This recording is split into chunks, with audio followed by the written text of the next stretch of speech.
Welcome to Knowledge Book Radio with Marge Potasic. Marge was searching for the purpose of her life and the truth that would tie everything together to make sense of what was taught and what was happening on our planet, the fire that was creating all the smoke. Through many experiences, she was finally led to the knowledge book that provided all the answers. Marge is now talking about this gift to humanity on Knowledge Book Radio, so all can be united in peace, love, and harmony. This live call-in show at 1-800-930-2819 is amazing. So get ready to hear about the Knowledge Book. Here's your host, Marge Potasic. Hello, everyone. I'm Marge Potasic, and you're listening to the Knowledge Book Radio with Marge Potasic on Transformation Talk Radio. And for the next hour, as we have been for probably over a year right now, or maybe 2 years, we will continue our series of Omega Talks. And these are given usually at the end of every month. And these talks are part of the unification program of the Call to Friendship Association that has been formulated in Turkey in 2017. And this is the organization, this is the association that's mentioned in the Knowledge Book. So what's happening in these talks is that we basically take some kind of world knowledge, science knowledge, or anecdotal knowledge that's available on the world planet, and we go delving into this topic, and then we connect that to spirituality by connecting it in some way, shape, or form to the Knowledge Book and actually to the Omega dimension. Now, those of you who have listened to this talk before will know that the Omega dimension is the 19th dimension, and this is a dimension that has been opened to us through the Knowledge Book for the first time. And this week, we're going to be talking about music heals. Last month, we talked about music in general, and this month, we're talking about music heals. So, but before we go on, let me give you some information. The general United States website for the Knowledge Book is www.usa.theknowledgebook.net. The Turkish World Brotherhood Union website is www.dkb-mevlana.org.tr. My own contact information is 973-787-7035. And my email is mmjp99@gmail.com. The Call to Friendship website is www.calltofriendship.org. Okay, so please do email or text me with any questions that arise from today's topic or from previous topics and shows. And any topic that you would like me to cover in a future show and connecting it somehow to the Knowledge Book and connecting it directly to the Omega dimension, please do text or call me. Be more than happy to take that into consideration. Sometimes it takes a while before the topic really gels and before I could think it through enough to be able to do a presentation. So without further ado, let's talk about music and music that heals. So I'm sure that many of us have been sometimes on a bus, sometimes on a subway, or on a plane, and seen people moving their bodies to the beat of the music that only they can hear through their earphones.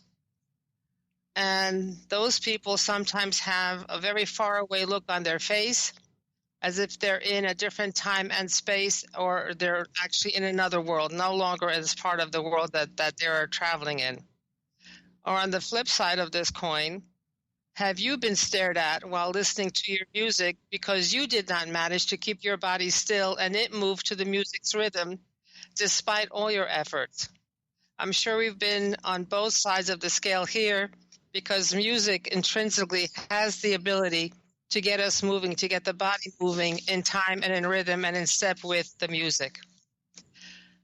Also, the other way around, have you listened to music that literally put you to sleep?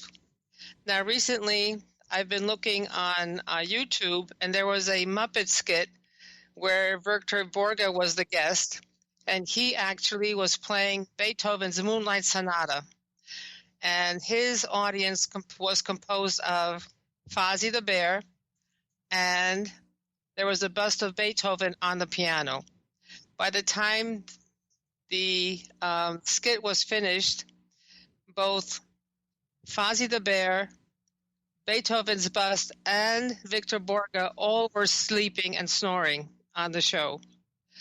And actually that reminded me, because how many of us have gone to a concert and found ourselves sound asleep, or nudging our neighbor because they were snoring to wake them up, and we ourselves were awoken when the rest of the audience started to clap.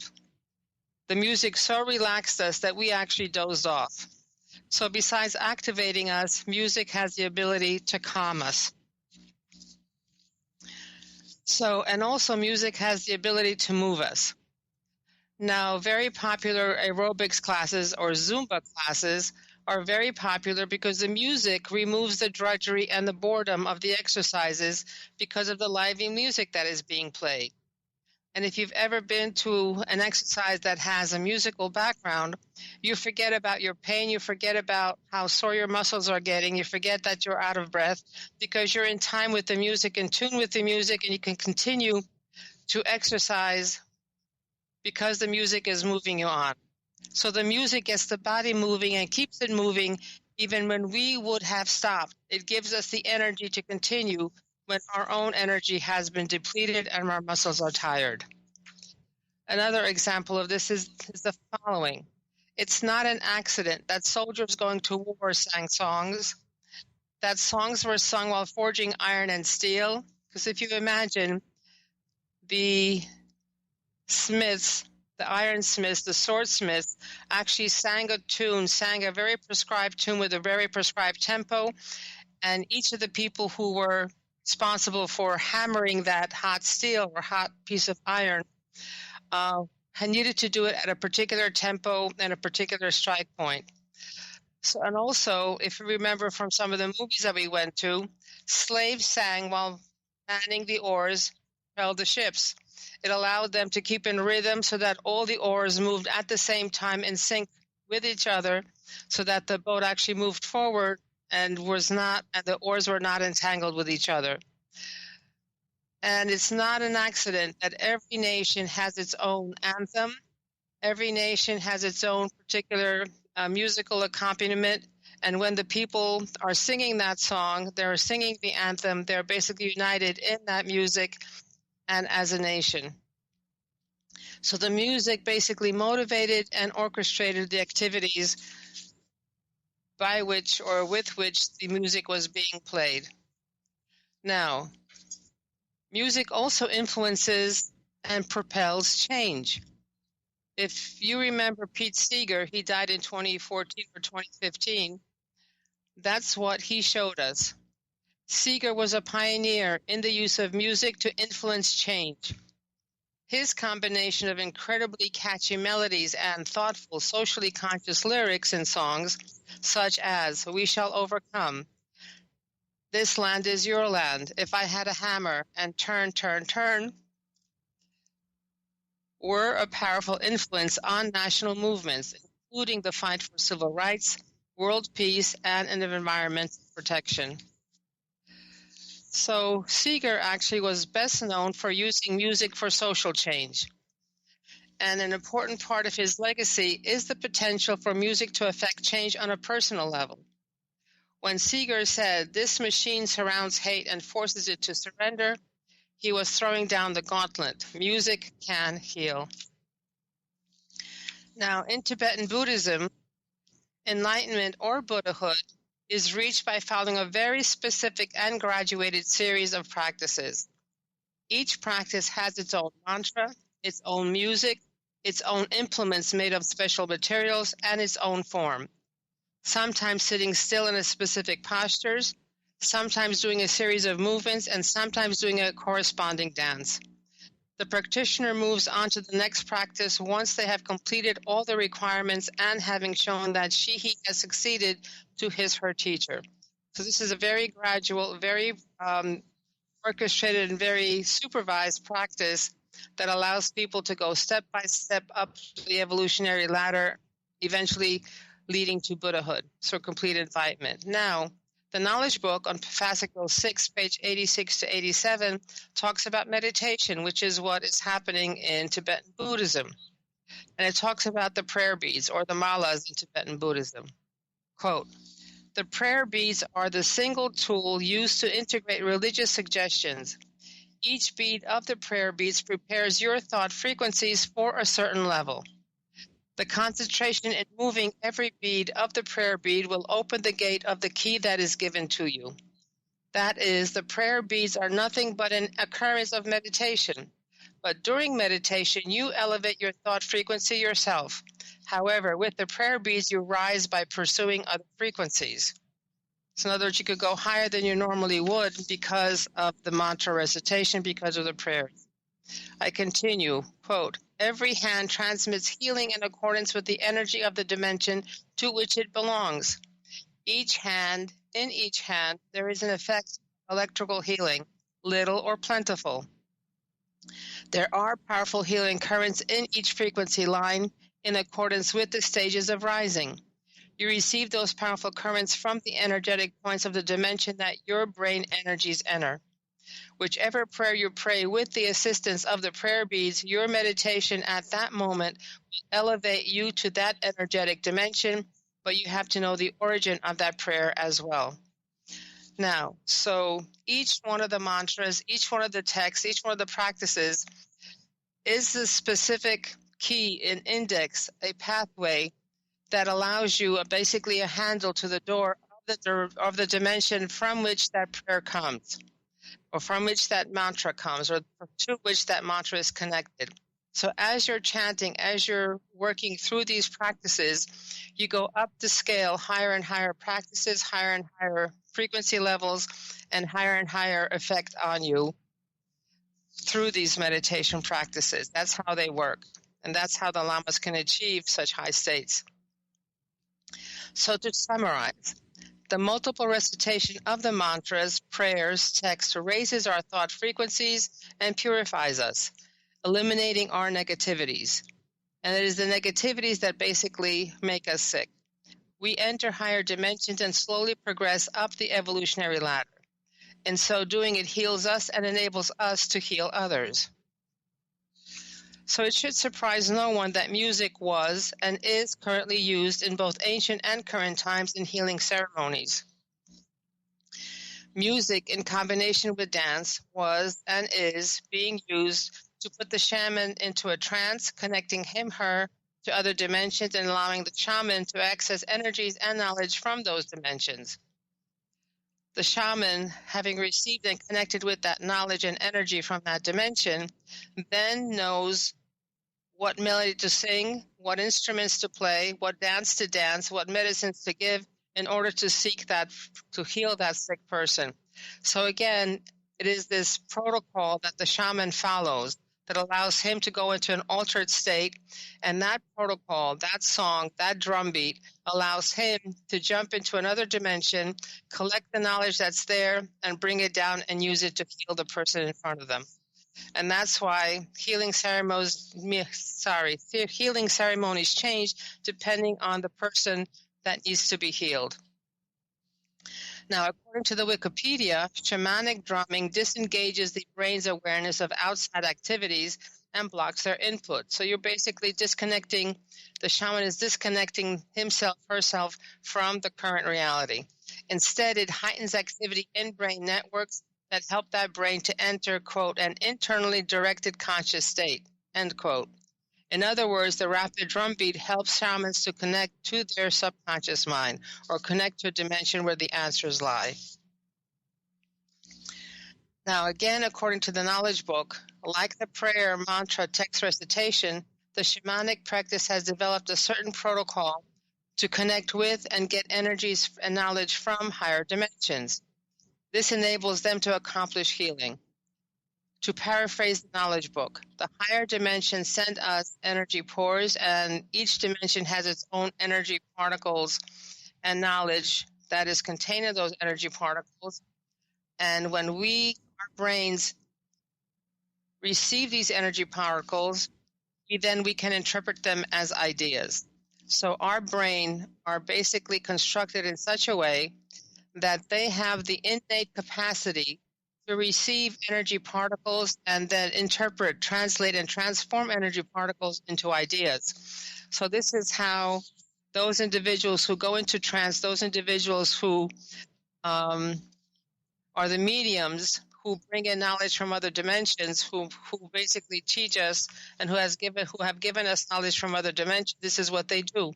They get into a different state. That state, through whatever practice they do, connects them to a different dimension, and they bring back knowledge through the energy pores that they hit and they absorb, and then they're able to give that knowledge to us as a translation or transliteration of whatever knowledge that's out there. Now, according to Fascicle 27, page 417, the quote, the thought titrations and repliques of all the humans, of the supreme ones, of the saints who had lived in their own mediums, are present within all these magnetic fields in the form of energy particles.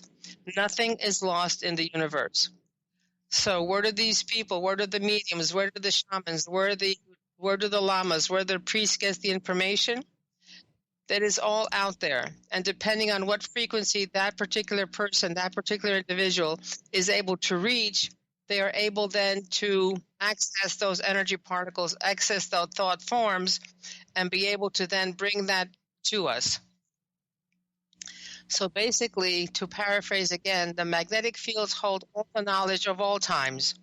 We, however, need to be able to reach that magnetic dimension with our thoughts to be able to access that knowledge. However, we also need to be able to withstand the energies of that dimension so our brains are not harmed. So there are many people, and there are warnings being made to people that they have to follow the instructions exactly. In other words, you need to be able to do the practice exactly as it is being taught, sing the same rhythm that's supposed to be given, do the movements that you're supposed to be doing, because if you don't do that, then you wind up getting sick. You wind up sometimes going mad. So you have to be very careful, number one, who you get your instructions from. Number two, how you actually follow that instruction to the letter so to be able to get the results that you actually expect and want. And so you're not zapped and then you don't wind up being a bit crazy.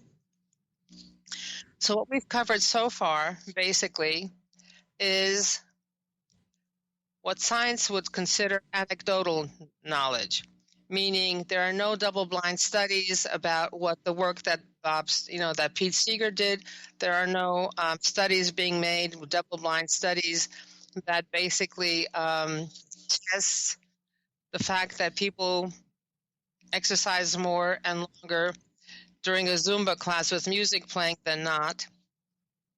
So these are all anecdotal information, and basically, we just know. We basically know that when we are in a Zumba class, we will be able to perform exercises that we cannot do at home because we're not motivated enough. And all this information is basically common knowledge. So let's look and see what science actually does say, and see what kind of measurements in double-blind studies actually came out with, and how does the medical or scientific community view music's impact on health and well-being. So here's some food for thought from the scientific viewpoint. We'll cover a little bit of, does music heal by Psychology Today, Keep Your Brain Young with Music by Hopkins Medicine, the brain-music connection, and then there are also 4 scientific studies that show music decreasing stress and promoting healing by Mike Brandt, NLP Discoveries, and Music Therapy for Depression, How It Can Heal. So the sad story is, or the sad fact is, 1 in 4 adults, 25% in the United States, suffers from mental illness each year. Yet only 40% of those individuals are able to actually receive treatment. So when you think about the health implications for the public, it's actually huge, because mental health issues cost the world $2.5 trillion annually because of the loss of functioning, loss of life, and the increasingly rising and exorbitant healthcare costs. Now, there are alternative and complementary treatments for depression, for mental illness. So people have used creative art, they have used meditation, they have used yoga to help those individuals who are not able to get help to actually bridge this gap. However, because music is so ubiquitous in our society, and because it is so easy to transmit, that music actually has the greatest potential among all the alternative therapies to reach people who do not otherwise have access to care. So you can actually self-heal and self-help yourself by listening to music, but it's better to be able to connect with someone who knows what music pieces you should play and for how long. Because again, music is able to affect us, so we need to make sure that the effect that the music is having on us is what we want to have happening to us. So now we know that music heals emotional suffering, because through controlled treatment outcome studies that listening to, so basically now we know through controlled treatment outcome studies that listening to and playing music is a potent treatment for medical health issues. Research has demonstrated that adding music therapy to treatment improves symptoms and social functioning amongst schizophrenics. So this is where the music is combined with traditional treatment for schizophrenia. And furthermore, music therapy has demonstrated efficacy as an independent treatment for reducing depression, anxiety, and chronic pain. So I have a friend who actually is a music therapist, and she has told me that people have been able to receive surgery without anesthesia through the use of music. She has also been able to help people who have mental issues, who have pain issues, who have muscle issues through music. And she has very specific music to play for the type of illness or the type of situation that she's dealing with. So music also has a way of getting the world together. There are several mechanisms by which music can have this effect. First of all, music has positive physical effects. It can produce direct biological changes such as reducing heart rate, blood pressure, and cortisol levels. This has been all documented through science, through scientific studies, through measurements. So this is not anecdotal knowledge. This is actually knowledge coming out or data coming out from very specific studies done in a medical environment through medical equipment. And also, studies suggest that exposure to prosocial lyrics increase positive thought, empathy, and helping behavior.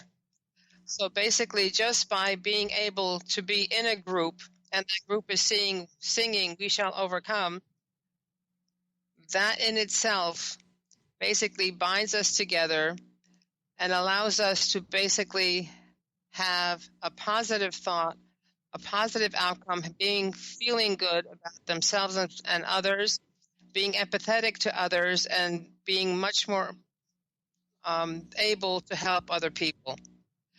So this lyric and singing "We Shall Overcome" with others, that in itself may be able to reach more people than all of the psychotherapists in the world combined. This is a very strong statement. This is coming out of the scientific community. So these lyrics that basically, such as "We Shall Overcome," they may be able to reach more people because it is sung many places. It is played in many places, either together with people as a sing-along or people themselves sing it to themselves. And those individuals who do not have access to psychotherapists, have access to some kind of institutional help, they are able to receive help just from the music itself. So to continue getting the world together, Music itself is a connecting experience. Seeger was well known for his use of the sing-along, and he made his goal of building communities explicit, saying, quote, "The idea of using music to try to get the world together is now all over the place." Research clearly demonstrates that improved social connection and support can improve mental health outcomes. Thus, any music that helps connect people can have a profound impact on an individual's mental health. Now, studies have shown that people who go to concerts, who frequently go to concerts, or maybe on occasion go to concerts, basically come out being good, feeling good, and having a very positive outcome. This has been studied and this has been actually shown.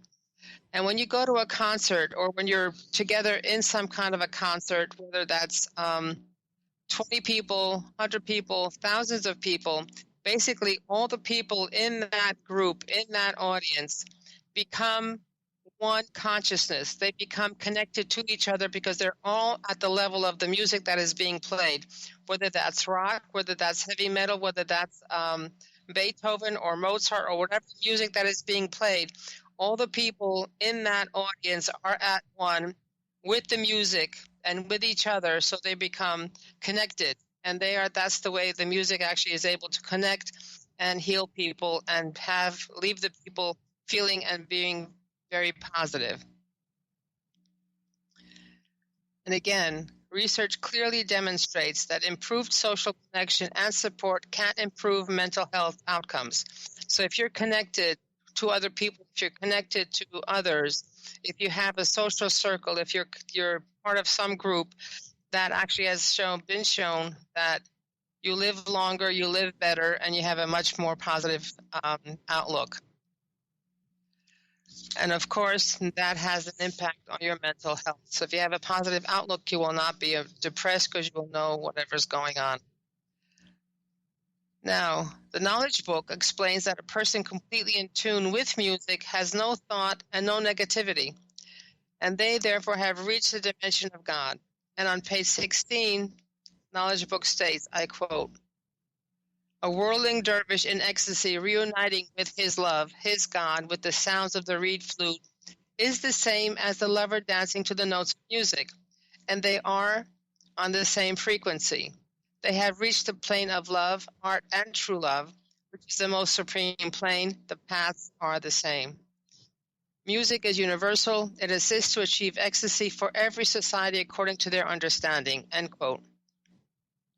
So music unifies. Music brings us together to a specific dimension, and it removes, because we are so in tune with the music, we have no thoughts. And it is our thoughts that are basically negative. It is our thoughts that get us into trouble. So if we're not thinking, then we're at the plane of God, because there is no negativity in us. If there is no negativity in us, that we are at the plane of God. We are there at the plane of love and true love, and therefore we have no choice but to feel good and be good. Okay. Now, music also heals trauma. There are other musicians who also had a message, and those are Bob Dylan, Bruce Springsteen, and Rage Against the Machine. They have taken to heart Seeger's statement that participation, that's what's necessary and what's going to save the human race. So we need to be able to connect with each other. So his influence can also be seen in organizations such as Music Corps, which heals disabled vets through teaching music, and Rock Against Dystrophy, which organizes concerts to raise money for the Muscular Dystrophy Association. So Pete Seeger is one of the godfathers of using music to improve mental health and well-being. So it is actually very, very good to see people in wheelchairs, people who have gone through tremendous physical trauma, to be able to overcome their difficulty, to overcome their traumas, to be able to pull themselves through and be able to function. And this is being accomplished through music.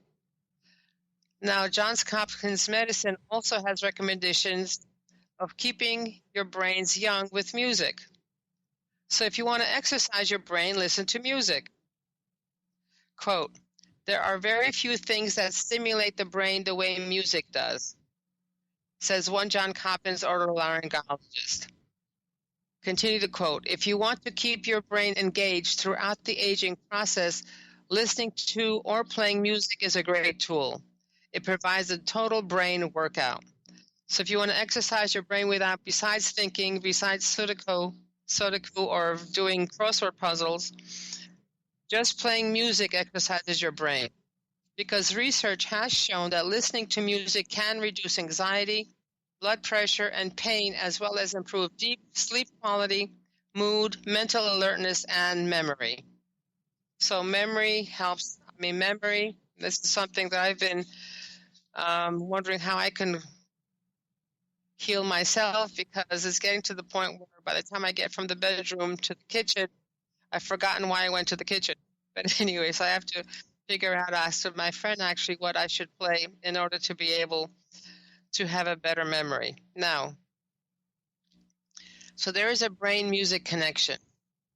And the scientists, even though they know what the musical effects are, they are trying to understand how our brains can hear and play music.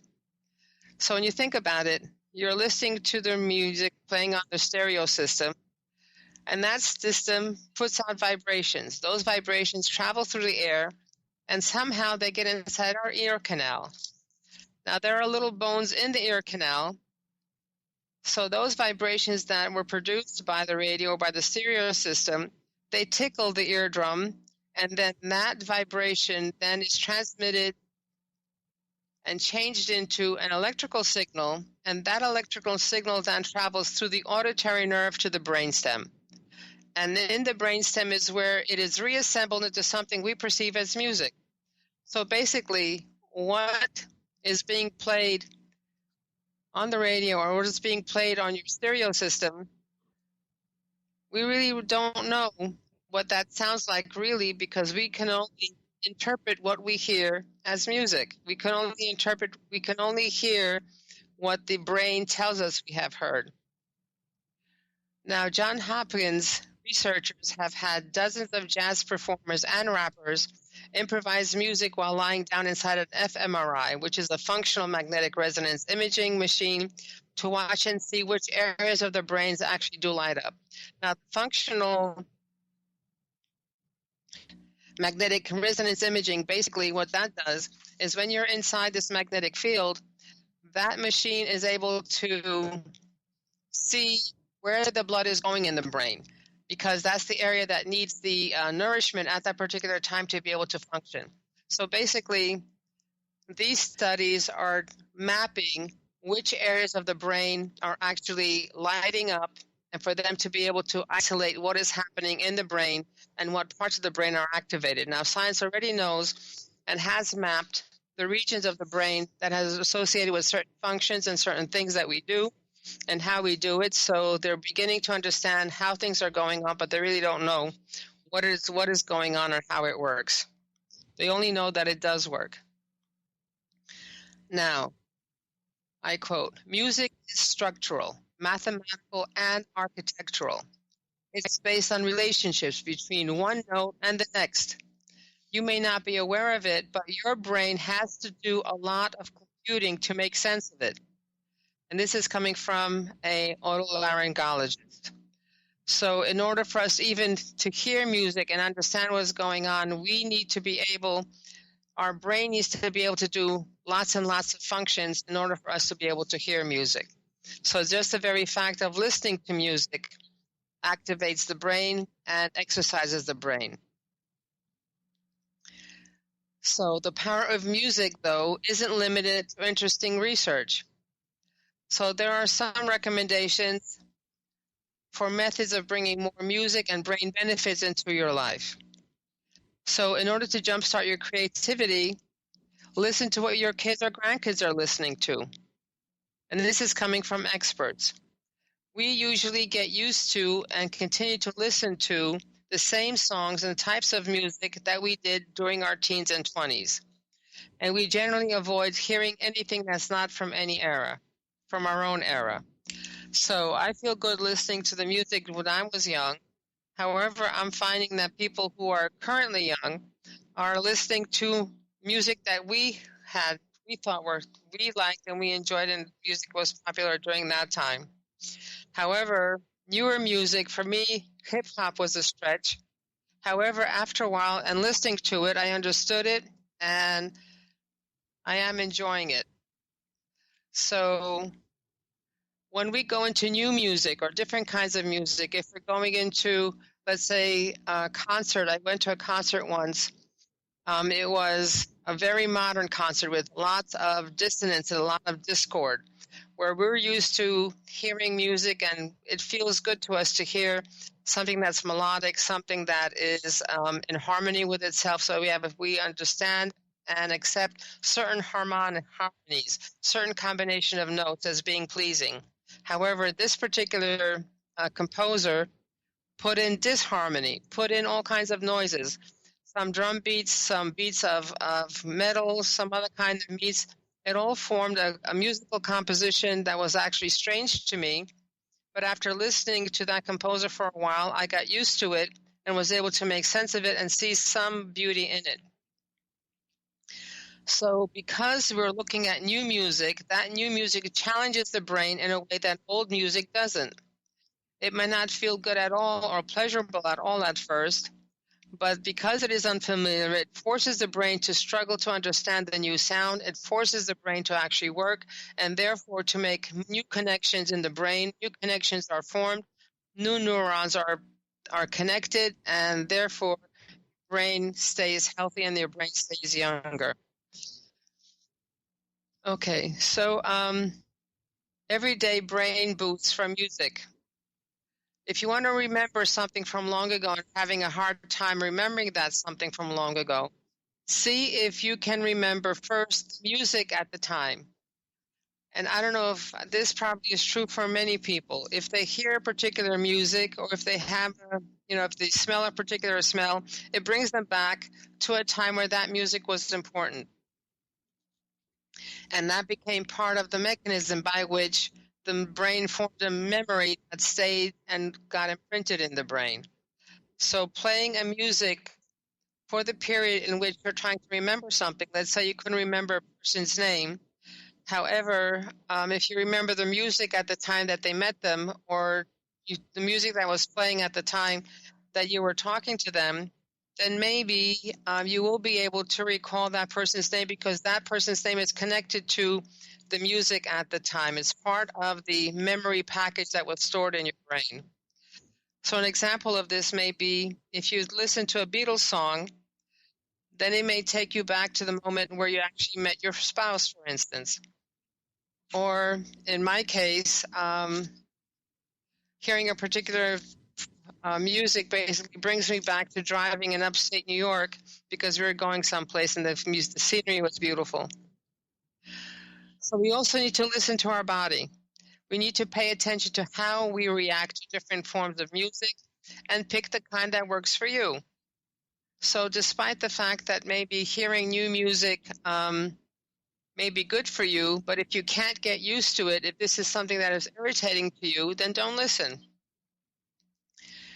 What helps, some people are able to listen to music and concentrate and be able to do math and be able to do all kinds of work, be able to type, be able to compose, be able to put poems or literature together. But another person who hears music that completely distracts them and they are not able to form anything, they're not able to think. So see what works for you. So what helps you concentrate, it may be okay for you, but it may be distracting to someone else. And whatever unwinds us and settles us down and brings our anxiety level down may not be the same music that actually works for somebody else and actually makes that person jumpy.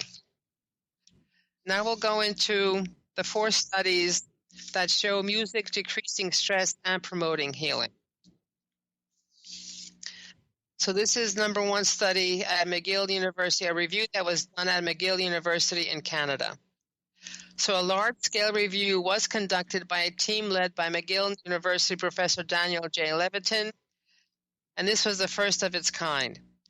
After reviewing more than 400 research papers into the neurochemistry of music, researchers found that listening to music not only helped to reduce a patient's stress, it also improved immune system function and was more effective than prescription medications at reducing patient anxiety prior to surgery. The study was published in March of 2013 in the edition of Trends in Cognitive Science. So one of the previous programs that we had, or that was done, basically it showed that as long as we are calm, we are peaceful, we are not stressed, then our immune system is boosted. And fear and anxiety basically stops all systems, because fear and anxiety basically shuts down those cognitive areas of the brain, shuts down the immune system, shuts down the digestive system, shuts down everything in your body, and isolates the blood in your muscles and extremities, because you are then ready to fight or flight. So if there is something that allows you to relax, to be able to stay calm, then of course your immune system is allowed to then work. Your immune system is allowed to help you heal and keep you healthy. Now, in this review, researchers found that listening to music increased the production of immunoglobulin A, and this is a molecule that plays an important role in body's mucous system immunity. So immunoglobulin A, you need this to be able to maintain your immunity. And actually, there are natural killer cells that are released that attack bacteria and other germs. There are more of them when the music was played. And at the same time, listening to music reduced levels of stress hormone, cortisol in the body.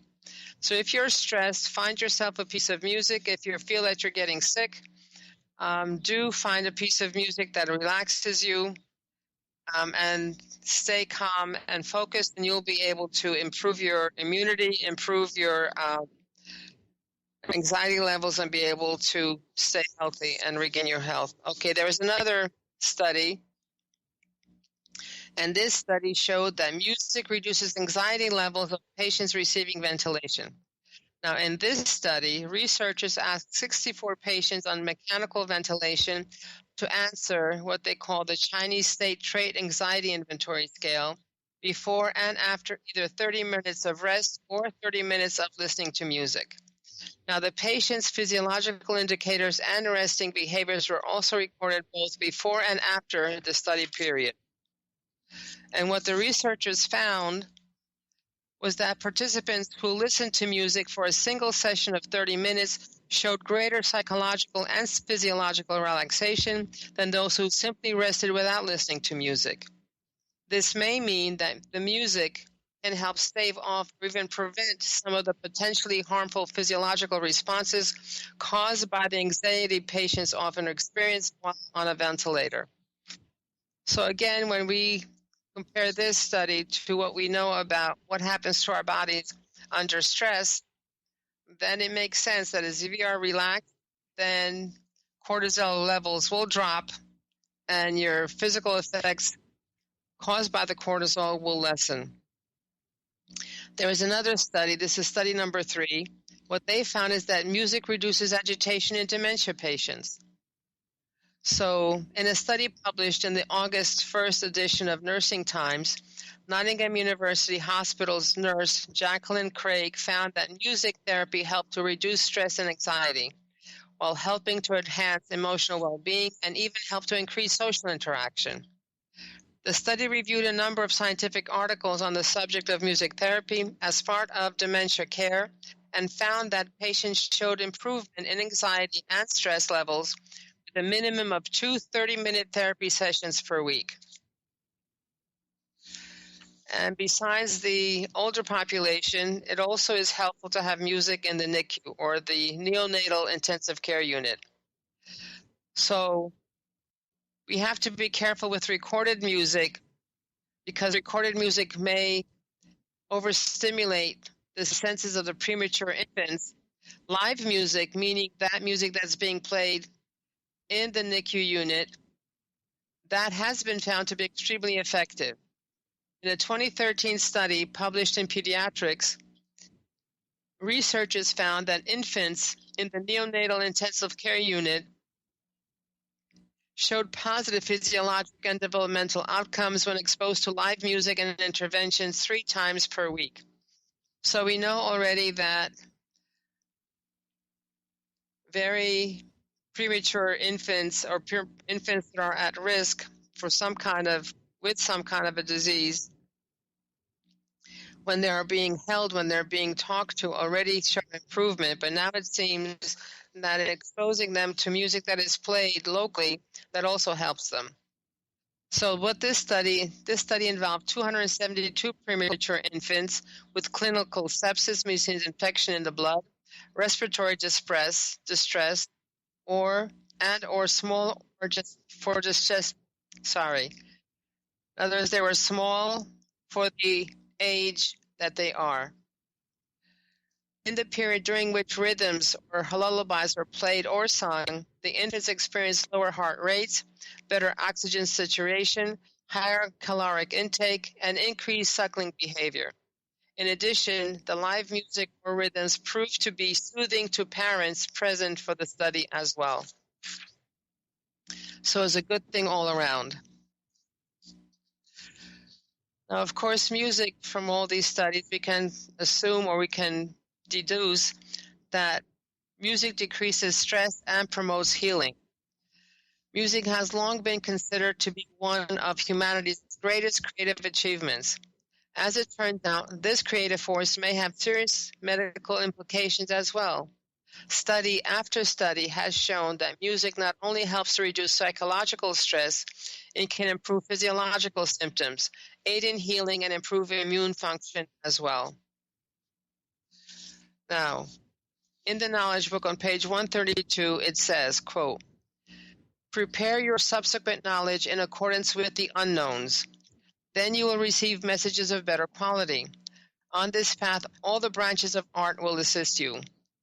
Press, radio, television, as well as painting, sculpture, ceramics, theater, opera, ballet, cinema, always convey the messages to you. Music and concert assist you in quite a different way. Their vibrations are effective on your cells. Your consciousness codes that become richer by these changes, by these channels, will grasp the messages given to you more easily." So we have a double whammy here. Not only does the music work on us in terms of psychologically, but it also changes the cells. It also heals the cells through the direct vibration of the music.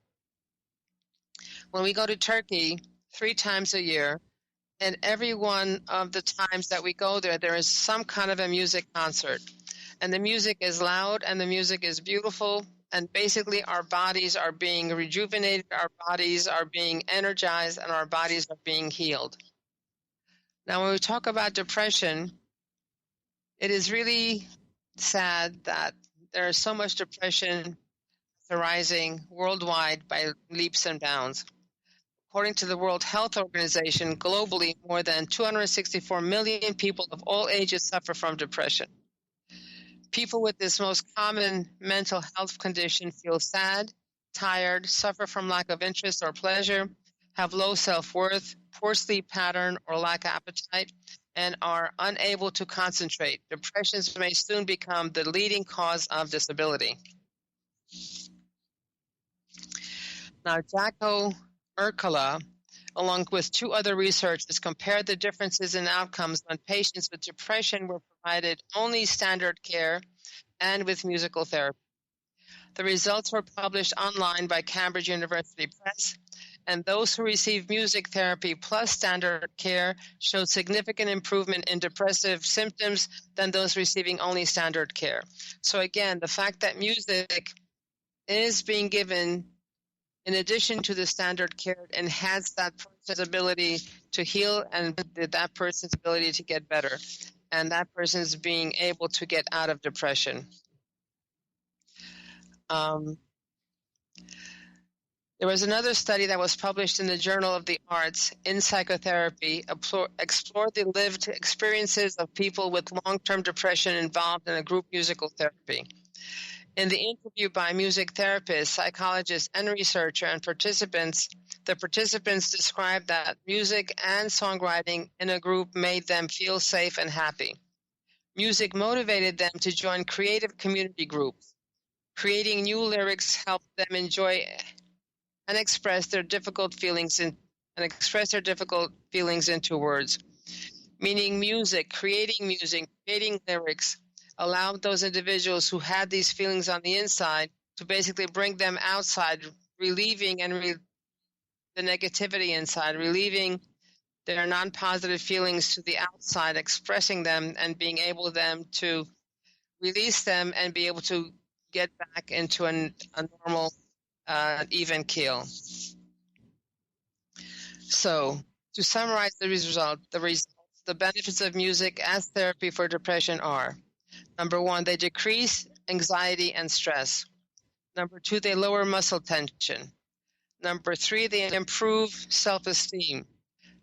Number 4, they increase motivation. Number 5, they enhance interpersonal relationships. Number 6, they feel safe and happy. And number 7, successful and safe emotional release. So music as a therapy, music as being able to heal is amazing.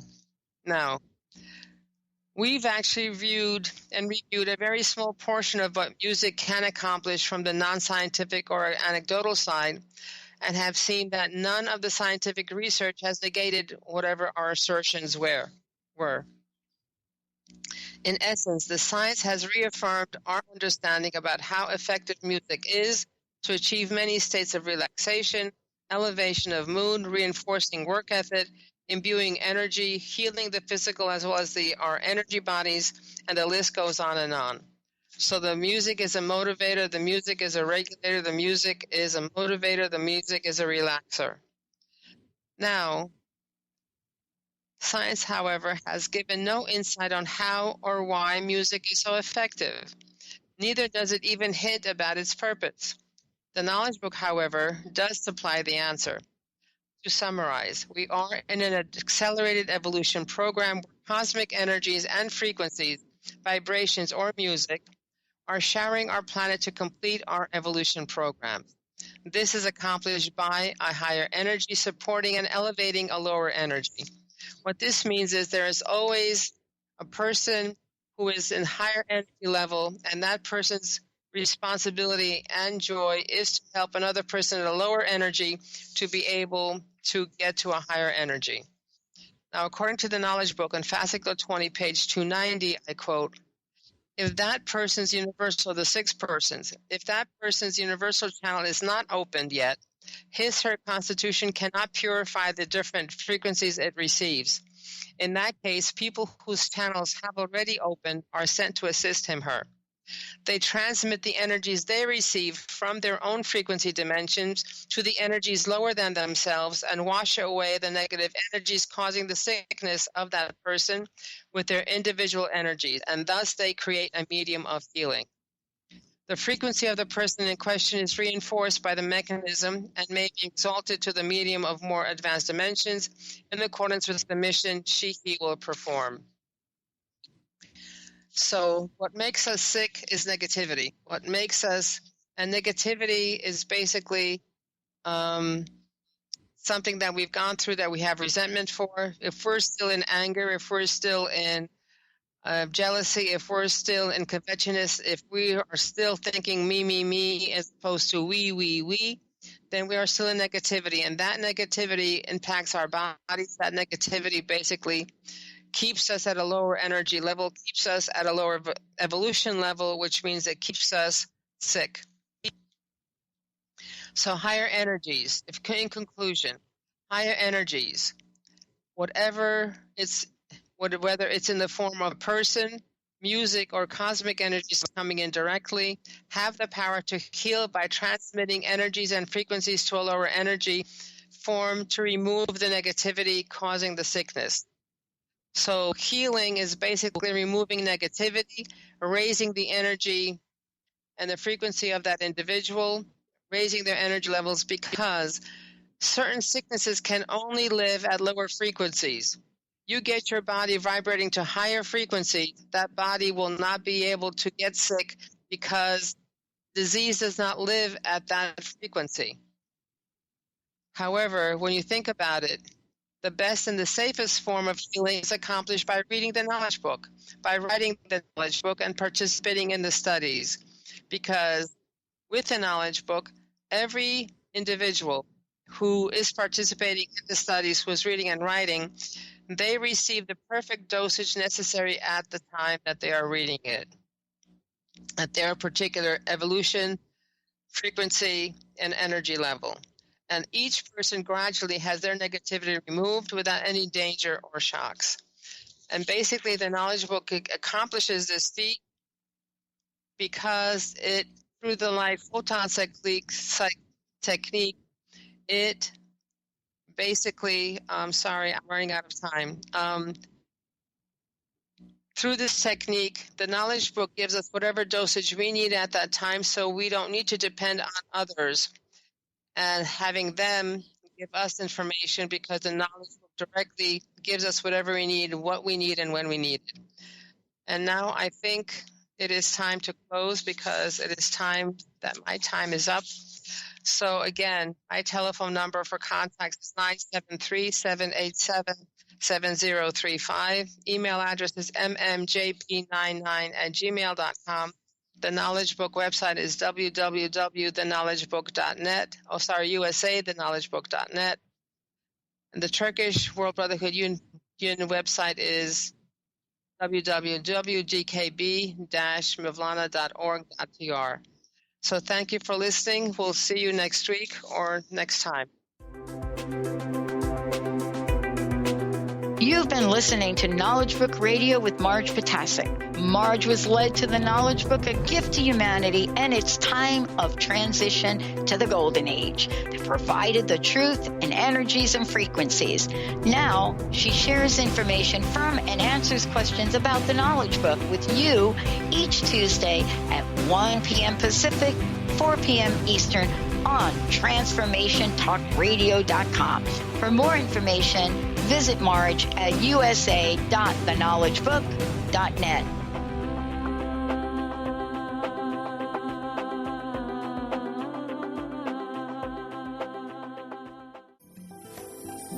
Views expressed on this program are those of the hosts, guests, and callers, and are not necessarily those of this station, its management, or other advertisers. You're listening to Transformation Talk Radio.